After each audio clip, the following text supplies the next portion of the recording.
अस्सलाम वालेकुम। तो अभी हमें बात करनी है टर्निंग इफेक्ट ऑफ फोर्स की। टर्निंग इफेक्ट ऑफ फोर्स, इससे पहले हम लोगों ने इसके सिर्फ इंट्रोडक्शन पढ़ा था कि फोर्स लगाकर टर्निंग इफेक्ट प्रोड्यूस करना।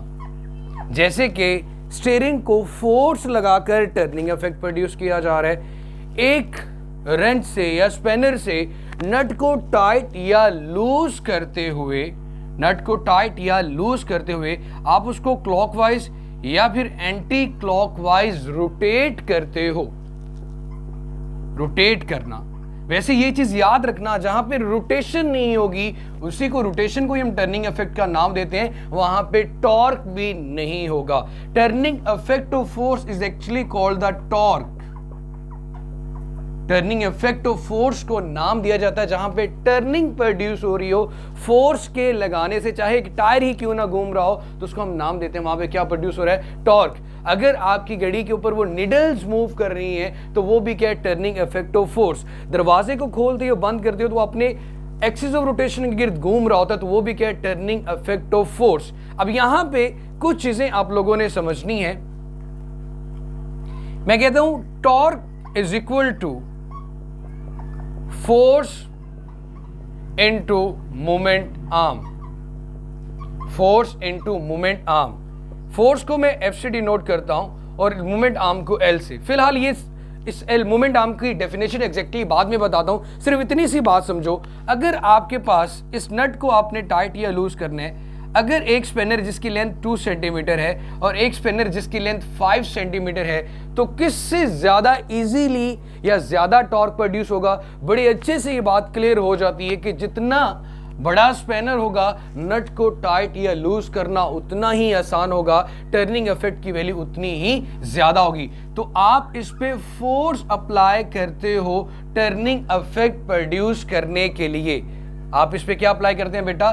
फोर्स अप्लाई करते हैं और इसकी लेंथ को नाम दिया जाता है मोमेंट आर्म का। The product of force end moment arm is called torque.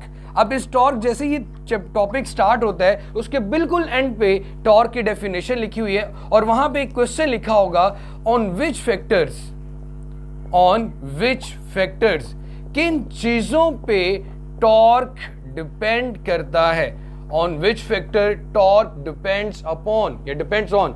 तो दो चीजें हैं जिन पे टॉर्क डिपेंड करता है। अब जब भी फिजिक्स में आपके पास कोई क्वेश्चन आता है न्यूमेरिकली, इस तरह की बात पूछी जाती है कि किन फैक्टर पे ये चीज डिपेंड करती है, तो फार्मूले में जाएं, जिन चीजों पे डिपेंड करे जिसकी वजह से ये चेंज हो सकता है, इसकी वैल्यू में फर्क आ सकता है, तो प्रीटी ऑब्वियस है ये उन फैक्टर्स पे डिपेंड कर रहा है। सो मेरे भाई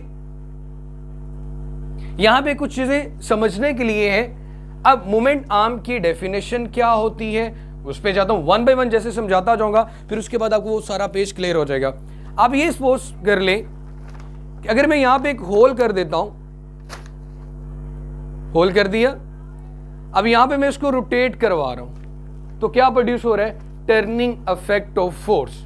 तो यहां पे फर्ज करो मैं यहां पे फोर्स लगा रहा हूं या यहां पे फोर्स लगा रहा हूं, तो क्या प्रोड्यूस कर रहा हूं? Turning effect of force. लेकिन अगर मैं इसको इस डायरेक्शन में खींचना शुरू कर दूं जैसे कि ये है, तो टर्निंग इफेक्ट प्रोड्यूस नहीं होगा।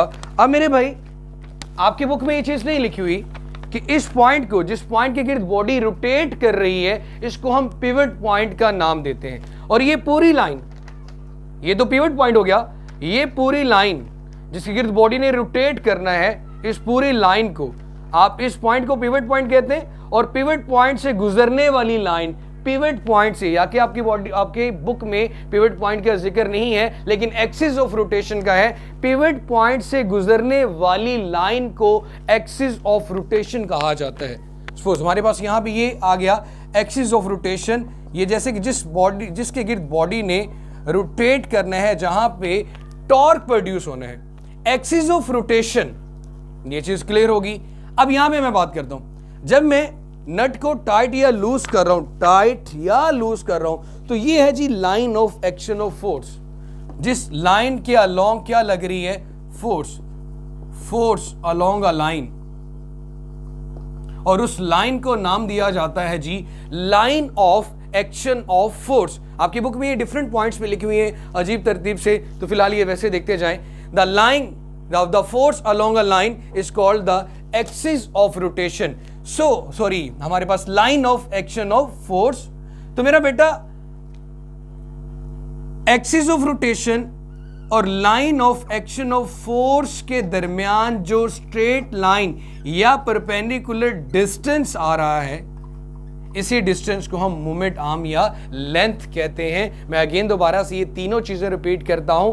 पिवट पॉइंट में से गुजरने वाली लाइन को जहां पे बॉडी ने रोटेट करना है उसको नाम देते हैं एक्सिस ऑफ रोटेशन का, और जिस लाइन के अलोंग आप फोर्स लगा रहे हो उसे कहते हैं line of action of force. और इन दोनों के दरमियान में जो स्ट्रेट लाइन डिस्टेंस होगा उसे हम नाम देंगे मोमेंट आर्म का। आपकी बुक में लिखा होगा the perpendicular distance between the line of action of force and the axis of rotation is called moment arm. और इसी के नीचे टॉर्क की डेफिनेशन लिखी होगी the turning effect of force is called and the product of force end moment arm is called the torque and the torque depends upon force end moment arm. मुझे जितनी सी बात बता दो, जितनी ज्यादा मैं फोर्स लगाऊंगा टॉर्क उतना ही ज्यादा प्रोड्यूस होगा, जितना बड़ा स्पैनर होगा टॉर्क उतना ही ज्यादा प्रोड्यूस होगा। उसके बाद अगर मैं इसके यूनिट की बात करूं तो फोर्स का यूनिट होता है बेटा न्यूटन, और लेंथ की कोई भी फॉर्म आए तो हमारे पास जो ऐसे यूनिट आता है वो आता है मीटर। तो इसका यूनिट क्या बन गया बेटा आपके पास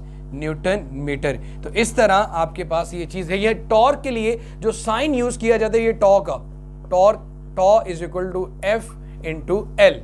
अब मेरा बेटा इस पेज पे बिल्कुल स्टार्ट में एक छोटी सी डेफिनेशन लिखी हुई है रिजिड बॉडी। रिजिड का मतलब होता है सख्त। कोई भी चीज है वो स्मॉलेस्ट पार्टिकल से मिलकर बनी होती है। कोई भी सॉलिड ऑब्जेक्ट, जैसे ये व्हाइट बोर्ड है, अगर आप किसी ऑब्जेक्ट पे फोर्स लगाओ, फोर्स लगाकर आप उसको डीफॉर्म ना कर सको, उसकी ओरिजिनल शेप को चेंज ना कर सको, तो इसका मतलब वो क्या है, रिजिड है। जैसे कि कहते हैं ना यार बड़ा डीट है।